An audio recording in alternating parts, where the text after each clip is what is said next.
as the tensions between Israel and Hamas are escalating, and the state of Israel has ordered a complete cease of Gaza, that is no electricity, no fuel and no food for Gaza. These are the orders which has come from the high authority of Israel. This is what we will be looking today, and we will be talking today about the Gaza Strip and its history of 100 years. Hello and welcome to the In Focus series section of Drishti IAS. I am Aisha Singh, and in today's video we will be discussing about Gaza's 100-year history of war. So first of all, about the timeline, first we'll be looking at the news, then Battle of Haifa, about Gaza Strip, why Gaza was known as the puppet state, what was Gaza's exit plan, what's at stake in the end, prelims MCQ. Topic is of relevance from General Studies paper 2, that is international relations. And as I've told you in my previous videos also, that knowing about the geography of the state is of utmost importance. So let's begin. The headline talks about amid the Israel-Palestine conflict, Gaza's 100-year history of war. So about Gaza Strip, its location, what is the history, how it came to Israel and then became the household name for Hamas or the Palestinian people. So first of all, about the geography. So you are able to see this map. So this is the map of Israel, and Israel on its borders, it is covered with, on the west with the Mediterranean Sea, on the southwest with Egypt, southeast with Jordan, then on the northeast with Syria, on north with Lebanon. So there are in total 4 countries, that is Lebanon, Syria, Jordan, Egypt, and sea is Mediterranean Sea. And there are few disputed territories inside Israel, and that is West Bank, disputed territory between Israel and Palestine. And this West Bank, majority of the people living in West Bank are Palestine. Then there is Golan Heights. Golan Heights is a disputed territory between Syria and Israel. And then there is Gaza Strip, and Gaza Strip is in news because the Hamas, which has started the war against the Israel, the Hamas group operates from the Gaza Strip, and this is the strip in which Palestine people stays, and Hamas is a group which works for the Palestine people. So this is the area, and this is the strip of a very small land, but is making the global geopolitics shake all the way. So this is the Gaza Strip. So if we will zoom out on the Gaza Strip, this is the image that we will get. So this is Gaza Strip, and Gaza Strip is sharing its border with Egypt, Israel and the Mediterranean Sea. So Gaza Strip also becomes important because it shares its border with Mediterranean Sea, and it has a long border with Mediterranean Sea. So this is about the geography of the Gaza Strip. So the Israel-Hamas conflict is going on, and as of now more than 1600 people have been killed till now, and both the sides are engaged in escalation of the issue or escalation of war or escalation of conflict, and the missiles are being fired, rockets are being fired, tanks are going from one place to another place. Hamas group has taken Israeli people hostages, and this is where the problem is coming, that even the civilian population of both Gaza Strip and Israel, that is both the Palestine and the Israel civilian population, is suffering the most. So it becomes very important for us to know about the geography of the Gaza Strip and the history of the Gaza Strip. So first of all, let's begin with Battle of Haifa, which took place in the year 1918, that is almost at the end of First World War.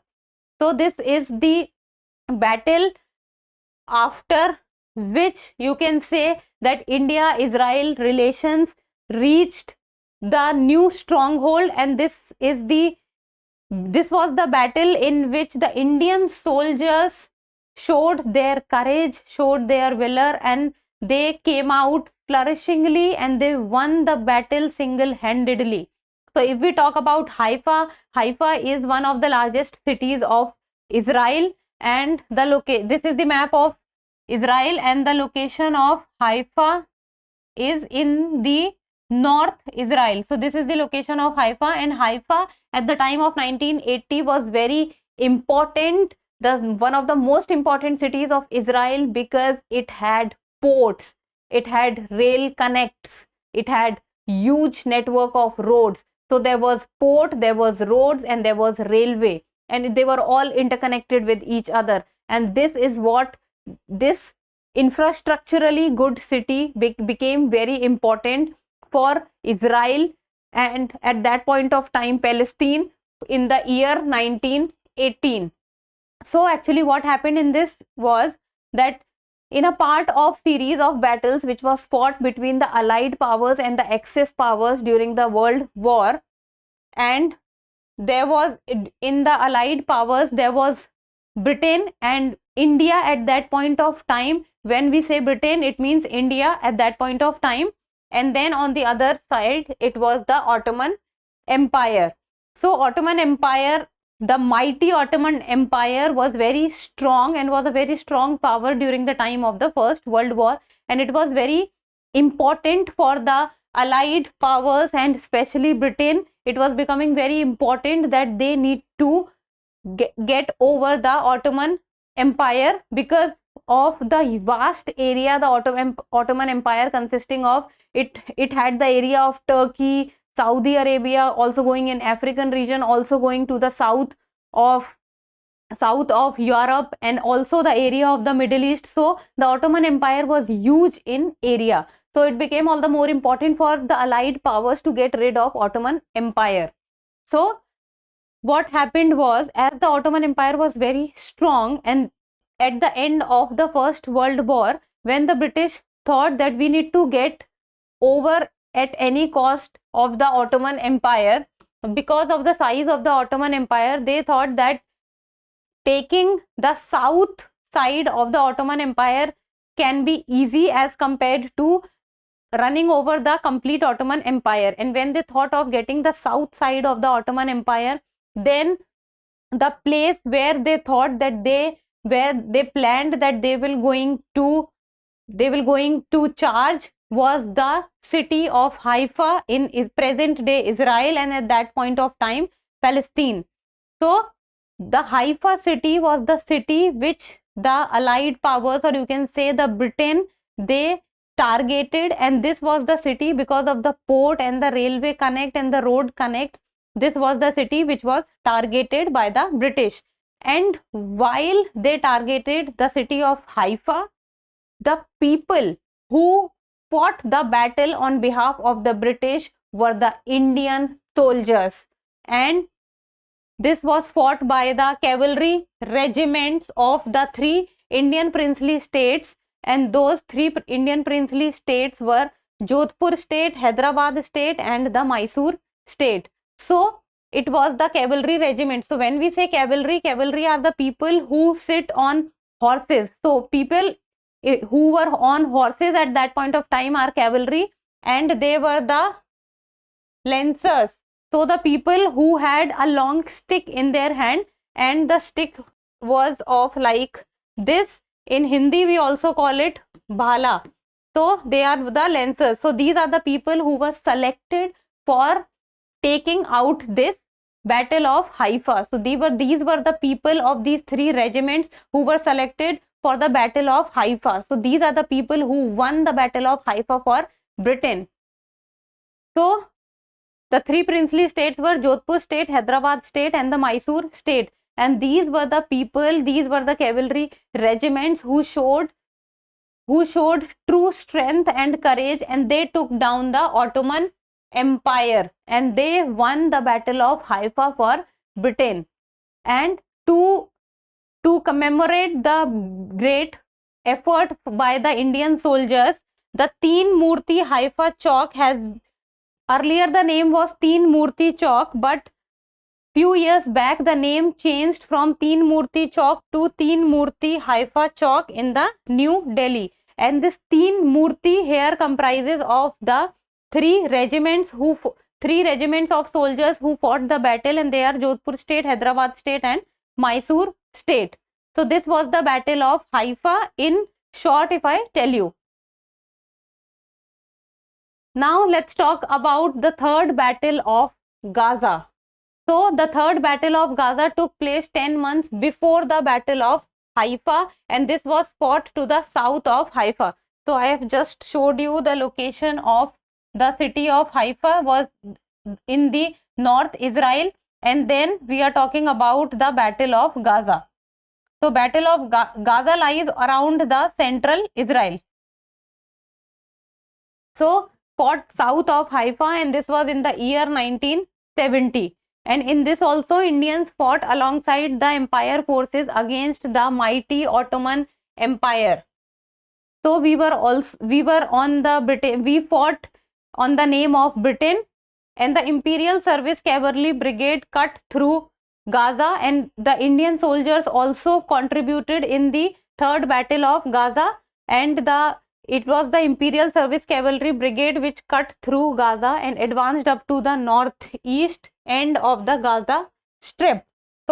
So you can say that if this is the Gaza Strip, then it was the Indian soldiers who cut through the Gaza Strip, and then entering into the Gaza Strip, they reached the northeast of the Gaza location in the Gaza Strip, and they took control of the situation and the territory. So intense maneuvers and engagements later, the Ottoman Empire forces were retreated. So Indian people, Indian soldiers have also played a very, very big role when we say about the battle in the Middle East, or you can say the battle of Haifa or the battle of Gaza, and on behalf of the British, it was the Indian soldiers who were going there and was fighting the war. Now let's talk about the Gaza Strip. As I've told you about the geography, so Gaza Strip is a land between Israel and Egypt, as it is on one side has Egypt and one side has Israel, and it is said that it is home to about 20 lakh plus Palestinians, and the area is barely 365 square kilometers in size, and it is said that it is one of the most densely populated area of the world. And the Gaza Strip and West Bank constitute the state of Palestine. So within Israel, if this is the complete Israel, then it is on Gaza Strip and the West Bank within Israel, which has Palestinian people. And India became one of the first countries in the world to grant it recognition in the year 1988. So India is one of the very few countries who gave recognition to Palestine and then also to Israel, but firstly in the year 1988. Then in the year 1996, India opened a representative office in Gaza, which was later shifted to Ramallah in West Bank in the year 2003, and Ramallah is also a commercial capital of West Bank. Then in the year 2018, Prime Minister Narendra Modi became the first Indian Prime Minister to visit Palestine, and with few months back and few months around the corner, around the same time, Prime Minister Narendra Modi also visited Israel. So visiting Israel and Palestine differently also says that India recognizes both Israel and Palestine differently. Then about the puppet state. So the Gaza Strip was occupied by the British in the year 1918 after they took it from the mighty Ottoman Empire after the defeat of the Ottomans. And then the Gaza passed into Egyptian hands after 1948 Arab-Israeli war. So after 1918 it was in the hands of British, but after the 1948 Arab-Israeli war, the Gaza Strip went to the Egyptian hands, and this was the time when Israel was born, when Israel was formed. So Israel was formed in the year 1948 during the time of the Arab-Israel war. So all Palestine government functioned as an Egyptian puppet regime. So at that point of time, the Palestinian government which was there in the Gaza Strip, they were working, but it was in reality was in the hands of the Egyptian people. Then the pretense ended in the year 1959, where it was dissolved by the Gamal Abdel Nasser, and Cairo's military rulers seized control of the Strip. So there was internal problem in the Egypt, and the military rulers of the Egypt seized the power. And in the year 1967, Israel launched preemptive airstrikes against Egyptian airfields and military facilities, and the Egyptian regime and the Egyptian power from the Gaza Strip, it had to retreat. It had to move back from the Gaza Strip. Then its ground troops overran the Gaza Strip and the Sinai Peninsula, seizing it from the Egypt. So during the war of 1967, Israel had victory, and it took the Sinai Peninsula from Egypt and the Golan Heights from the Syria. So the Egypt had to move out from the Gaza Strip also, and they also lost the Sinai Peninsula. So the Israel took the West Bank, Gaza Strip, Sinai Peninsula. So everything came under the control of Israel, and also the East Jerusalem from the Jordan and the Golan Heights from the Syria. So the 6-day war ended in a decisive Israeli victory, and with this, and before the war of 1967, it was thought that Israel, because of its intelligence agency and high technology and military power, it was thought that Israel was invincible. No one would beat Israel. Now, victory and realization. The Yom Kippur War of October 1973, Israel again defeated the Arab coalition, but Israel was also caught off the guard during this war, as they were unprepared for the war. And the Camp David Accord of the year 1978 came into being, and Israel agreed to pull out of the Sinai Peninsula if Egypt were to establish diplomatic ties. So what happened in the Camp David Accord of 1978, the Sinai Peninsula region of Egypt, which Israel took, so Israel returned the Sinai Peninsula region to Egypt, and in return, Egypt became the first Arab country to recognize Israel officially as a state. And this was the time when there was huge political instability in the Arab world, because the Arab country was recognizing Israel as a different country. And after the Camp David Accord of 1978, Israel-Egypt peace treaty came in the year 1979. So Israel now was on good and peace terms with Egypt. Then come the Gaza exit plan. So what happened was, Gaza was captured by Israel in the 1967 war, and after they captured Gaza, there were Israeli settlements in the region. But then there is another political party in the region which was coming up, and that was the Hamas. And Hamas is also a militant organization which works for the Palestinian cause.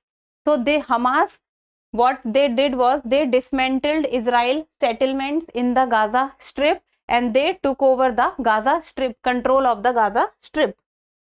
Now, this was the history of Gaza, and till now Hamas is controlling Gaza, and there is one more Palestinian place in Israel, and that is the West Bank. It is being controlled by the PLO, that is the Palestinian Liberation Organization.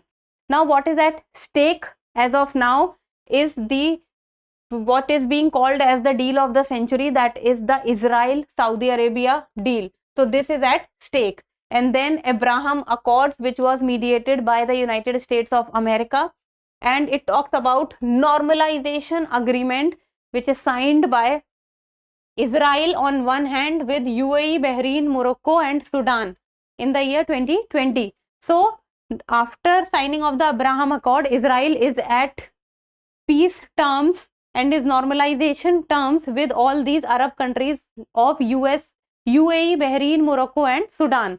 And if we talk about Oslo Accords, Then it was also between Israel and PLO, that is Palestine Liberation Organization, even though it did not work.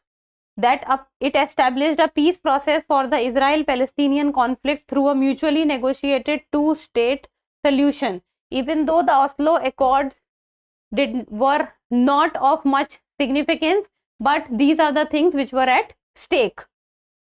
Now in the end, prelims MCQ, I'm giving you a very easy one. So give me the answer in the comment section. The Abraham Accords was mediated by which country? US, UK, India or Germany? So I would be expecting you people to answer this question. So that's all for today. Thank you so much for watching. Till we meet next time, keep reading and keep writing.